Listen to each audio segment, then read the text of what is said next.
Good day to you. Dr. Dennis L. Waters Sr. here, and I'm reading from the book This Is It by Dr. Joseph Murphy. I hope that you are enjoying this book. We're coming to the end of it soon. There are, I believe, just three chapters left in the book, chapter 16, 17, and 18 of this book. And if we have not started already having discussions about it, I'm sure that we can have discussions about it in order to help it to sink more into your practice. Again, that's the intent, to get it to sink into your practice, to sink into your subconscious, really, to get it working for you. I like this idea of this because it talks about actually practicing both the techniques and tools of what I call affirmative prayer, and then also practicing the tools and techniques that go along with knowing what to do after one has prayed. And so this is very much in line with what I believe is needful and necessary. Sometimes individuals previously, I know when it came to many individuals, they had in mind that God would do the work. The biblical idea is that faith plus works are involved, faith plus works. And they both need to be illuminated by Spirit, faith plus works. This particular chapter is entitled The Journey Beyond, chapter 16 of This Is It, The Journey Beyond. Reading. Frequently is the author asked, will we meet our former parents, brothers, and sisters in the afterlife? In the 22nd chapter of Matthew, the question reads like this: Therefore, in the resurrection, whose wife shall she be of the seven? For they all had her. Matthew 22, verse 28. Jesus answered them, in the resurrection they neither marry nor are given in marriage, but are as the angels of God in heaven. Matthew 22 and verse 30. We must not think that our former wives or husbands will be lined up to greet us. Family relationship is for this three-dimensional plane. Believing in the old concept of reincarnation, just imagine what it would mean. Maybe 2 million wives will be waiting for us. Where there is a deep, unselfish love of a mutual nature, there will be a meeting and a joyous reunion. When you learn to love and are prepared to serve others, your solo will cease. As Donne says in New Immortality, and become part of a duet.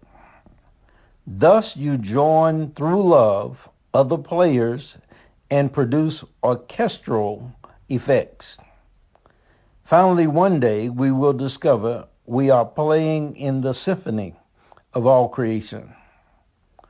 There is no lost soul, and even the child that dies in the womb still lives. Yes, it grows, expands, and through love it goes from glory to glory. When we awaken, all are one in consciousness. In the absolute state, all tones are one. There's nothing but a great oneness. There's neither Jew nor Greek. There's neither bond nor free. There's neither male nor female. In God, the sinner and the holy man are one. Black, white, yellow, and brown races are all one. He have made of one blood all nations of men for to dwell on the face of the earth. I am the resurrection and the life. John 11, verse 25. Your I amness is the only reality. In him we live and move and have our being. Acts 17, verse 28. An angel is an attitude of mind, a voice, a tonality, a tonal quality or mood. God, being infinite, consists of an infinite number of angels or angles. Man is God in infinite expression. There is no end to his expression of consciousness because God is without beginning and without end. All our friends, relations, and all those people who are past and gone are within ourselves. They are angels of heaven. And where is heaven? Jesus says the kingdom of heaven is within you. There is therefore no place for them to go except within our consciousness, which is God, the absolute. Do not I feel heaven and earth, said the Lord, Jeremiah 23:24. There's but one God, the Father, of whom are all things, and we in him. 1 Corinthians 8, verse 6. Our Father is in heaven, and heaven is within us. All your loved ones, when they finally awaken, subsist in the eternal stream of consciousness as angels of God in perfect peace. And they are one with their Father. All men, women, and children in the world are notes in a vast musical composition. Let us become lost in the unity of the world, and all sense of separateness leaves us. The sum total of all creatures does not comprise unity, no more than the fractions contained within the number. One brings about the fundamental unity of that number, but being added together. We must regard multiplicity as a way of experiencing that unity. When we enter the world of reality by a process of withdrawal into the enduring self, I die daily is the text quoted.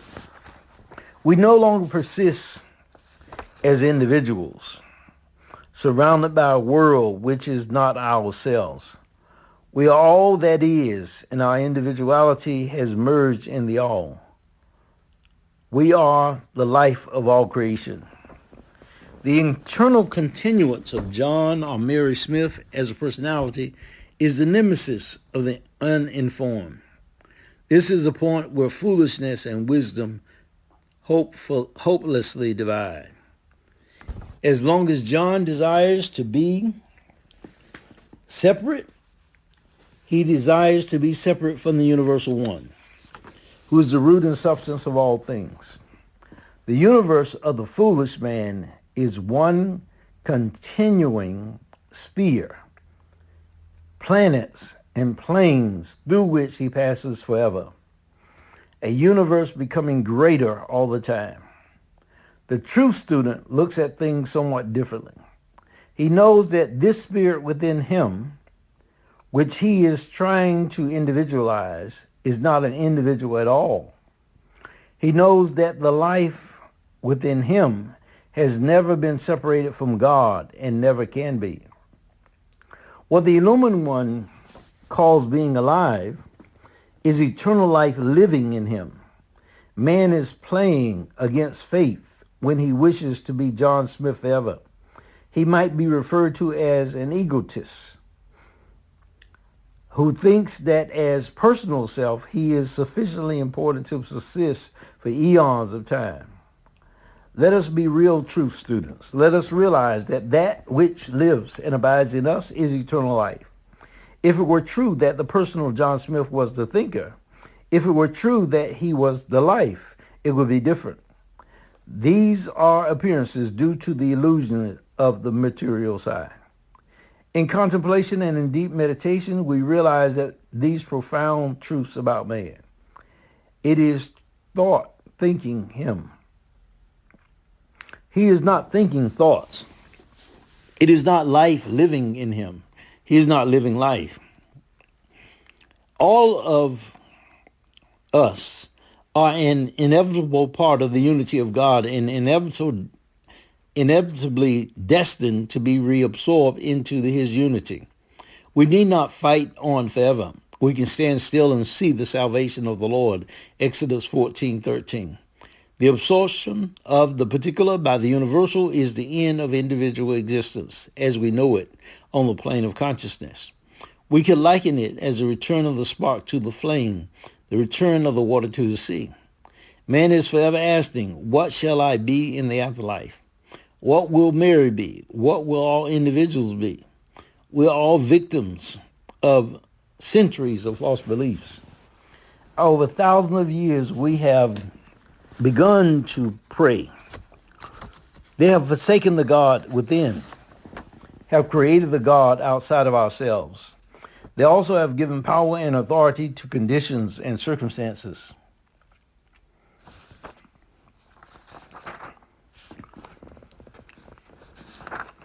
Let me go back and do that again. Over thousands of years, we have begun to believe in a strange complex of separation or partners from our Father.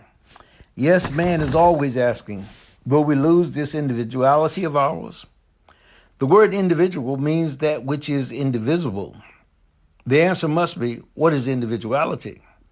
It is not the one life looking out the countless windows and eyes. This life is ever at one with itself, and it shall not be anything less. Man is not an individual. He never was. His emotions, beliefs, and intellect tried to make him something apart. All things in this relative world of ours are expressions of the absolute. The one life is expressed in countless modes. It is all one reality. The one in the many and the many in the one. The apparent separate manifestations are notes in a grand symphony. There is a difference in the notes, and they are grouped together into chords and harmonies. Yet we must remember the symphony is one. Grace notes, sober notes, and notes used to form part of a magnificent opening chord are not separate. They are all the symphony, and the symphony is one and indivisible. The composition is one reality. Every note shares the joy and beauty of every other note and shares the life of every other note. The life of the whole is in each one.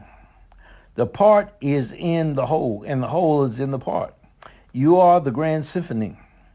You are the creator in the hymns of creation. We are the symphony. We are the same reality. We are the supreme reality, sharing the life of all things. Everywhere is heaven in paradise. Even though the grace of the chief good does not reign there after one only fashion.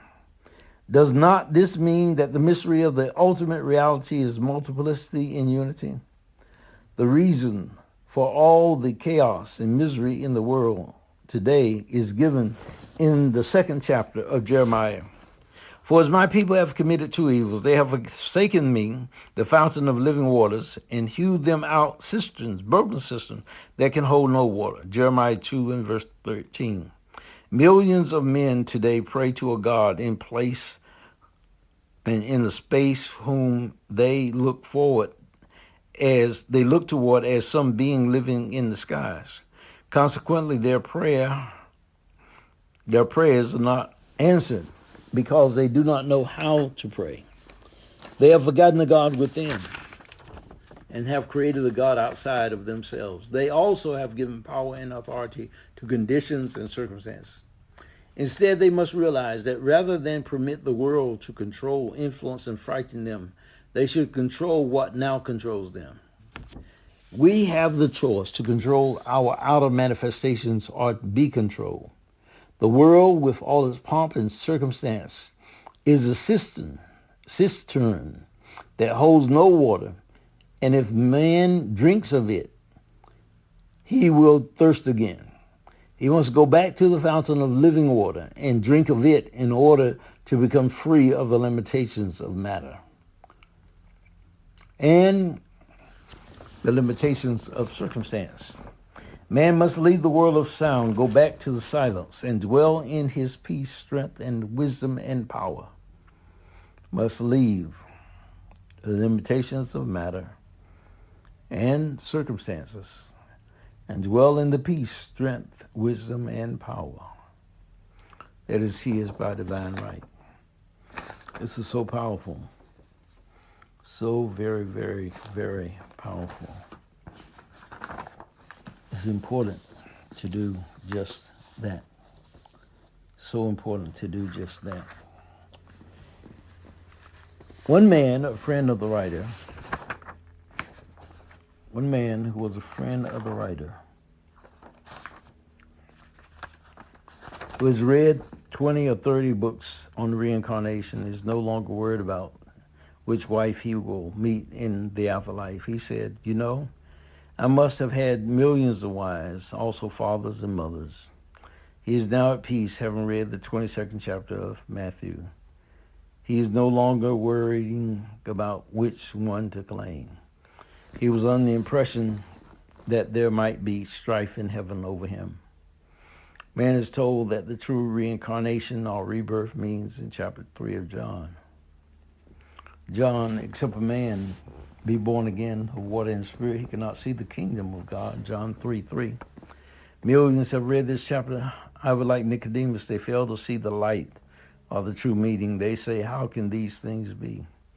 Obviously, pouring water on the head of a person does not bring about a spiritual awakening or change in consciousness. There must be another meaning. The simplicity of truth is its greater stumbling block. Children who believe in Santa Claus operates this very law very successfully because they believe in make-believe, that after all is what the whole world is, and all things contained therein a vast make-believe, nothing more, nothing less. At one time, a little Spanish girl lived a few doors away from the author. He knew the family well and often visited at the home of the little girl's parents. She was about 8 years old, 8 years of age, and attended the local parochial school. For months, she had been asking her parents for a bicycle to ride in Central Park. The mother's constant answer was, stop bothering me. You know there is a war on and no bicycles are available. She continued to ask, however, much to the annoyance of her parents. The little girl was a typical tomboy, fought with the boys in the neighborhood and got a black eye occasionally. One might be the writer of this book and said to the little girl, Mary, you can get a bicycle, and I know where. Immediately her eyes expanded and she was all ears and excited. Where? The following dialogue took place between us. Teacher, go to bed immediately and close your eyes. Now imagine clearly that your boy and girl playmates are riding your bicycle in Central Park and just see their smiles. Mary then said, I won't give my bicycle to anyone if I get it. The teacher said, then Mary, I'm afraid you can't get the bicycle. A person who is willing to give you the bicycle wants you to share it with your playmates who have no bike so that you can make them happy. He insists that you make your friends joyful and merry. Then Mary said, oh, all right. If that's the kind of person he is, I suppose I must agree. Teacher then says, fine, Mary. That is a proper feeling. Now, Mary, Christmas is coming shortly, and there is a big boss over all the Santa Clauses who tells them what they can give to little girls and boys and girls.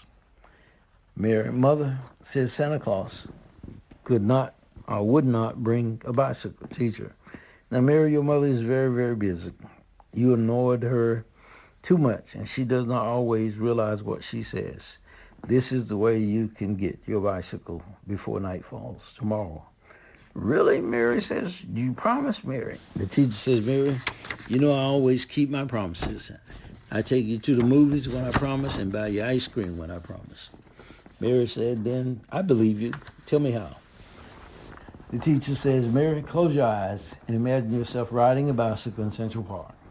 Mary says, I see it. I see my bicycle. I see the bicycle I want. The teacher says, see your playmate riding the bicycle, one at a time. See them smiling and laughing and full of fun. Now the big Santa Claus is listening to you and is pleased. because you believe he has the power to give it to you. He is glad also because you are going to share it. He will give it to you tomorrow before nightfall. Go off to sleep, sound asleep, deep, deep, deep sleep. About 6 o'clock the next evening, Mary was at Woolworth, 78th Street and Broadway, New York City, when she suddenly began to cry. A lady nearby noticed this and, speaking gently, said to her, "Little girl, what is the matter? Did someone hurt you?" Mary replied, "No. But there was a man at our house last night, and he told me the boss over Santa Claus would give me a bicycle before nightfall. It's getting dark now, and there's no bicycle." The lady was moved and said the man had no right to promise such a thing.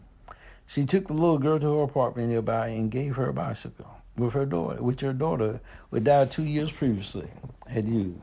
She told Mary that she always wanted to give it to a child who loved God. This is all that prayer is, simply make-believe. This is all reincarnation is. If you do not like what you are, make believe. You are that which you long to be. Accept it. Sustain the mood or belief, and you will embody that state. The water spoken of in the 3rd chapter of John is consciousness, and the Spirit is a spirit of joy in possessing that which you long to be or to do. The kingdom of heaven is a peace and stillness that follows the answer to your prayer. The kingdom of heaven is joy and peace that follows the answer to your prayer. We're here to experience the joy of living, and for no other purpose, no other purpose. Out of the great silence comes God, appearing as man. Man has dreamed a dream, away from reality, and found that which he calls evil and sin to be an illusion of the senses. Man must return to the silence and the presence of truth. All these so-called evils fade away since they really never existed. Man has dreamed a dream. So this is the chapter that we're reading now. I'm going to stop for now, and I'll be back. Bye-bye.